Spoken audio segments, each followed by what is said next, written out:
जय हिंद साथियों, वंदे मातरम। मैं आपका साथी राजपाल स्वागत करता हूं सभी नौजवान साथियों का स्टडी एग्ज़ाम एकेडमी में।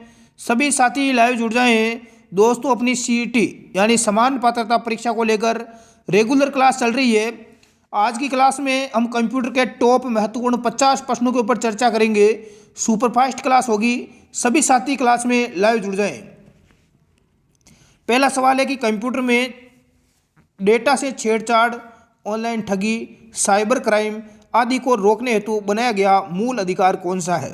दोस्तों, जो ऑनलाइन ठगी होती है जिसे साइबर क्राइम बोलते हैं, इसको रोकने के लिए बनाया गया मूल अधिनियम कौन सा है? तो राइट आंसर हो जाएगा आईटी एक्ट 2000।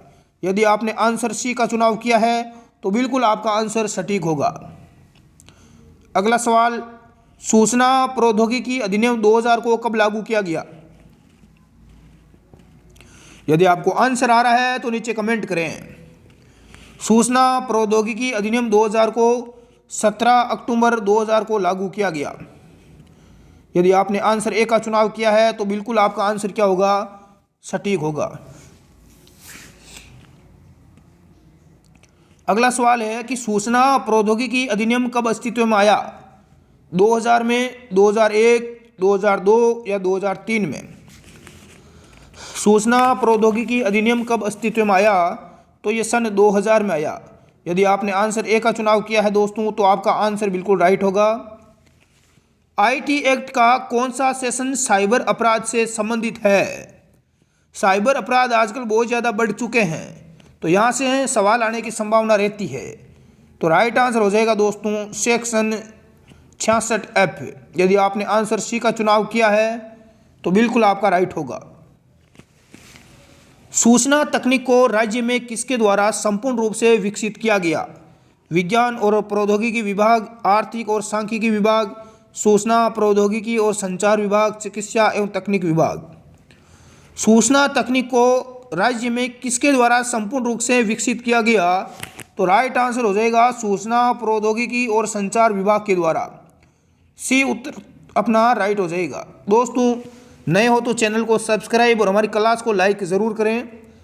ई कॉमर्स के किस माध्यम द्वारा कोई व्यक्ति अपनी पुरानी लैपटॉप OLX पर डालकर बेच सकता है? ई कॉमर्स के द्वारा कोई भी व्यक्ति अपनी पुरानी लैपटॉप वगैरह है उसको बेच सकता है। किस माध्यम के द्वारा? तो राइट आंसर हो जाएगा C2C के द्वारा। यदि आपने आंसर सी का चुनाव किया है तो बिल्कुल आपका आंसर सटीक होगा। अगला सवाल है कि भारत में कार्ड ATM की शुरुआत किस बैंक ने की? जो दोस्तों ATM होता है, ऑटोमेटिक टेलर मशीन जिसे हम बोलते हैं, इस ATM का आप सभी यूज़ करते होंगे पैसे निकालने के लिए, डालने के लिए। तो सबसे पहले भारत में इसकी शुरुआत किस बैंक के द्वारा की गई? तो राइट आंसर हो जाएगा डी, HSBC के द्वारा। डी आंसर अपना क्या हो जाएगा? राइट हो जाएगा। अगला सवाल है कि डेबिट कार्ड का दूसरा नाम क्या है? बैंक कार्ड, चेक कार्ड, ए और बी दोनों, या इनमें से कोई नहीं है? तो दोस्तों, डेबिट कार्ड का दूसरा नाम बैंक कार्ड है और चेक कार्ड भी है। सी आंसर अपना क्या हो जाएगा? राइट हो जाएगा। भौतिक दस्तावेजों के उपयोग को कम करने हेतु प्रयुक्त विधि कौन सी है? Digi locker, RuPay card, ATM या उपरोक्त सभी? भौतिक दस्तावेजों के उपयोग को कम करने की जो युक्ति है उसका नाम है डिजी लॉकर, क्योंकि आप अपने जितने भी डॉक्यूमेंट है उसको डिजी लॉकर में सुरक्षित रख सकते हैं। अगला सवाल है कि EDI का पूरा नाम क्या है? EDI का पूर्ण रूप क्या है? Electronic data interchange. यदि आपने आंसर ए का चुनाव किया है तो बिल्कुल आपका क्या हो जाएगा? राइट हो जाएगा। अगला सवाल है कि ई वॉलेट का पूरा नाम क्या होता है? ई वॉलेट यानी इलेक्ट्रॉनिक वॉलेट। ए आंसर अपना क्या हो जाएगा? राइट हो जाएगा। ई वॉलेट को कहा जाता है mobile wallet, digital wallet, virtual wallet या उपरोक्त सभी? ई वॉलेट को क्या कहते हैं? तो डी आंसर अपना राइट हो जाएगा, उपरोक्त सभी। ई वॉलेट को मोबाइल वॉलेट, डिजिटल वॉलेट और वॉलेट भी कहा जाता है। दुनिया का निःशुल्क विश्व कोश कहा जाता है विकिपीडिया को, ईमेल को, ई वॉलेट को या सोशल नेटवर्किंग? राइट आंसर क्या हो जाएगा? दुनिया का निःशुल्क विश्वकोश किसे कहा जाता है? तो ये विकिपीडिया को कहा जाता है। किसको कहा जाता है? विकिपीडिया। अगला सवाल है दोस्तों, स्नैपचैट है। स्नैपचैट क्या है? मल्टीमीडिया मैसेजिंग ऐप है, ईमेल सेवा है, फोटो एडिटर है, या इनमें से कोई नहीं? तो स्नैपचैट होता है दोस्तों मल्टीमीडिया मैसेजिंग ऐप होता है। ये आंसर अपना क्या हो जाएगा? राइट हो जाएगा। कंप्यूटर में ई बैंकिंग के संदर्भ में ओटीपी का क्या तात्पर्य है? दोस्तों ओटीपी का पूरा नाम क्या होता है पूछा गया है। यदि आपने आंसर बी का चयन किया है, वन टाइम पासवर्ड, तो आपका आंसर यहाँ पर सटीक होगा। ओटीपी का पूरा नाम क्या होता है? वन टाइम पासवर्ड, एक बार ये यूज में लिया जाता है। राजस्थान में भामाशाह कार्ड के स्थान पर कौन सा कार्ड लागू हुआ? जन स्वास्थ्य कार्ड, आधार कार्ड, जन आधार कार्ड, जनगणना कार्ड। दोस्तों जो हमारे पहले भामाशाह कार्ड चलता था उसके स्थान पर गहलोत सरकार ने एक नया कार्ड यहाँ पर जारी किया है। उस कार्ड का नाम है जन आधार कार्ड। यदि आपने आंसर सी का चुनाव किया है तो बिल्कुल आपका सटीक होगा। अगला सवाल है कि सोशल नेटवर्किंग प्लेटफॉर्म का उदाहरण कौन सा है? फेसबुक, ट्विटर, इंस्टाग्राम या उपयोग सभी? तो सोशल नेटवर्किंग जो प्लेटफॉर्म है फेसबुक, ट्विटर, इंस्टाग्राम, यूट्यूब, ये सभी है दोस्तों। तो डी आंसर अपना क्या हो जाएगा? राइट हो जाएगा। अभी तक आपने हमारी क्लास को लाइक नहीं किया है तो लाइक ज़रूर करें। एसएसओ किसका संक्षिप्त रूप है? एसएसओ आईडी जैसे हम फॉर्म वगैरह भरते हैं तो बनाते हैं, तो एसएसओ का पूरा नाम क्या होता है? Single sing on. यदि आपने आंसर बी का चुनाव किया है तो बिल्कुल आपका आंसर क्या होगा? सटीक होगा। अगला सवाल है कि राष्ट्रीय भुगतान प्रणाली द्वारा विकसित किया गया यूपीआई, आईडीबीआई, एसबीआई या आईसीआईसीआई? राइट आंसर क्या हो जाएगा? राष्ट्रीय भुगतान प्रणाली द्वारा क्या विकसित किया गया? बिल्कुल यूपीआई। यदि आपने आंसर ए का चयन किया है तो बिल्कुल आपका आंसर सटीक होगा। आधार कार्ड के संबंध में सत्य कथन आपको बताना है कि भाई आधार कार्ड ये यूआईडीआई द्वारा जारी पहचान प्रमाण पत्र होता है। हमारा पहचान पत्र है आधार कार्ड। ये 12 अंकों की संख्या का कार्ड होता है। आधार कार्ड में कितने अंक होते हैं? तो 12 अंक होते हैं। ये कार्ड प्रत्येक व्यक्ति को यूनिक पहचान प्रदान करता है। आपकी पहचान है। उपरोक्त सभी आपके कथन क्या है? सत्य है। यदि आपने आंसर डी का चुनाव किया है तो आपका राइट हो जाएगा। अगला सवाल है एमएनपी का अर्थ क्या है? दोस्तों एमएनपी का पूरा नाम आपसे पूछा गया है। तो क्या होता है? Mobile number portability. यदि आपने आंसर ए का चुनाव किया है तो बिल्कुल आपका आंसर क्या हो जाएगा? राइट हो जाएगा। बिल्कुल सभी का राइट है। कुछ बेचने और खरीदने हेतु इस्तेमाल की जाने वाली वेबसाइट किस श्रेणी में आती है? E commerce, search engine, social networking या ई मार्केट? कुछ बेचने और खरीदने के लिए तो वेबसाइट होती है उसे बोलते हैं ई कॉमर्स। क्या बोलते हैं? E commerce. ए आंसर अपना क्या हो जाएगा? राइट हो जाएगा। डॉक्यूमेंट्स कोरलाइन प्लेटफॉर्म है। प्रश्न संख्या 23, यानी कि डॉक्यूमेंट को सुरक्षित रखने हेतु ऑनलाइन प्लेटफॉर्म कौन सा है? वो कौन सा ऑनलाइन प्लेटफॉर्म है जहां पर आप अपने डॉक्यूमेंट को सुरक्षित रखते हैं? तो वो है राज ई वॉलेट। यदि आपने आंसर सी का चुनाव किया है तो बिल्कुल आपका आंसर राइट होगा। ई गवर्नेंस में G2C का पूरा नाम क्या होता है? G2C का पूर्ण रूप आपसे पूछा गया है तो इसका क्या होता है? Government to citizen. यदि आपने आंसर बी का चुनाव किया है तो बिल्कुल आपका आंसर राइट होगा। अगला सवाल ई लर्निंग हेतु उपयुक्त सामग्री है। ई लर्निंग हेतु उपयुक्त सामग्री कौन सी है? कौन सी सामग्री है? वर्ड डॉक्यूमेंट्स, पीपीटी में स्लाइड, पीडीएफ या उपयुक्त सभी? दोस्तों ई लर्निंग के लिए कौन सी है? जल्दी से कमेंट करें।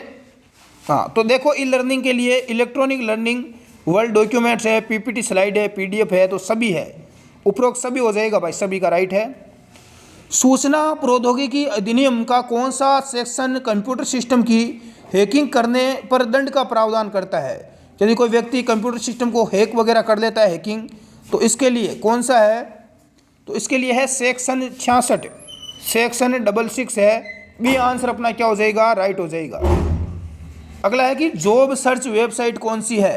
जहाँ पर हम कोई जॉब है उसको सर्च कर सकते हैं, तो वो वेबसाइट है दोस्तों naukri.com। कौन सी है? naukri.com पर जाकर आप कोई भी जॉब है उसको सर्च कर सकते हैं। भारत के राष्ट्रीय भुगतान निगम द्वारा बनाया गया और लॉन्च किया गया रुपे वीज़ा मास्टर या मास्ट्रो भारतीय राष्ट्रीय भुगतान निगम द्वारा किसको लॉन्च किया गया? कमेंट करें भाई जिसको भी आ रहा है। तो इसके द्वारा रुपे कार्ड को लॉन्च किया गया। ए आंसर अपना राइट हो जाएगा। ऑनलाइन डिजिटल भुगतान के माध्यम क्या है? नेट बैंकिंग, डेबिट या क्रेडिट कार्ड, मोबाइल वॉलेट या पॉइंट ऑफ टर्मिनल या उपरोक्त सभी। ऑनलाइन भुगतान के माध्यम कौन से हैं दोस्तों? तो आपका राइट आंसर क्या हो जाएगा? उपरोक्त सभी। डी आंसर अपना राइट हो जाएगा। एसएसओ का उद्देश्य है सिंगल साइन ऑन। एसएसओ का क्या उद्देश्य होता है? तो इसका उद्देश्य है सहायता डेस्क से लागत को कम करना, ग्राहक संतुष्टि को बेहतर बनाना, उत्पादक को बढ़ाना, यानी कि उपरोक्त सभी। डी आंसर अपना राइट हो जाएगा। एनआईसी का पूरा नाम क्या होता है? National informatic centre. क्या होता है? National informatic centre. B answer अपना राइट हो जाएगा। आम नागरिक की सहायता के निवारण हेतु सहायक है। आम नागरिक की सहायता करने के लिए क्या है? संपर्क पोर्टल है। 181 जो हेल्पलाइन नंबर है।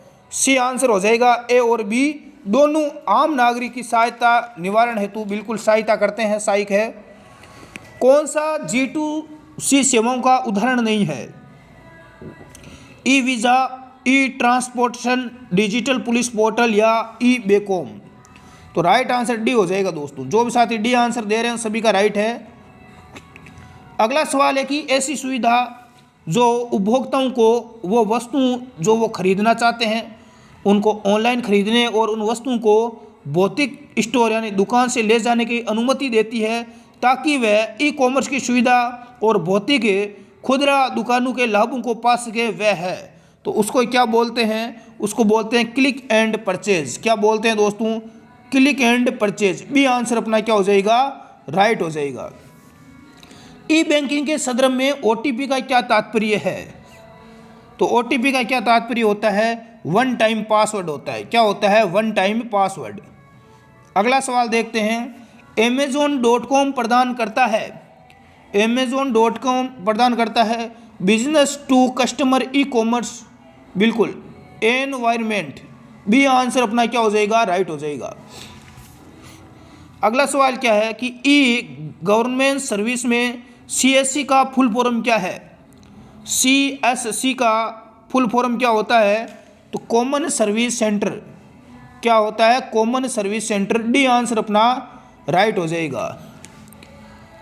ये एक ऐसा कार्ड है जो किसी बैंक या फाइनेंशियल इंस्टीट्यूट से एक लोन के रूप में ग्राहक को मिलता है। कौन सा कार्ड है? इसे बोलते हैं दोस्तों क्रेडिट कार्ड। कौन सा कार्ड मिलता है? क्रेडिट कार्ड मिलता है। ई कॉमर्स में ई का क्या मतलब है? ई कॉमर्स में ई का मतलब होता है इलेक्ट्रॉनिक। क्या होता है? इलेक्ट्रॉनिक। बी आंसर अपना राइट हो जाएगा। सरकार और नागरिकों के बीच सूचनाओं के इलेक्ट्रॉनिक आदान प्रदान को क्या बोलते हैं? सूचनाओं के आदान प्रदान को क्या बोला जाता है मेरे दोस्त? इसे बोलते हैं G2C। ए आंसर अपना राइट हो जाएगा। ई गवर्नेंस द्वारा अनेक प्रक्रियाएं की जाती है, उनमें असुमेलित कौन सा है? तो इन्हें असुमेलित है दोस्तों G2P। बी आंसर अपना राइट हो जाएगा। अगला है कि CSC परियोजना का प्रारंभ राजस्थान में कब हुआ? तो इसका प्रारंभ राजस्थान में हुआ था 2009 में। कब हुआ था? 2009 में CSC का प्रारंभ हुआ। CSC का पूरा नाम होता है कॉमन सर्विस सेंटर। क्या होता है? Common service centre. तो दोस्तों आज की क्लास में इतना ही। 42 सवाल थे कंप्यूटर के। आपके कितने राइट हुए हैं कमेंट करके ज़रूर बताएं।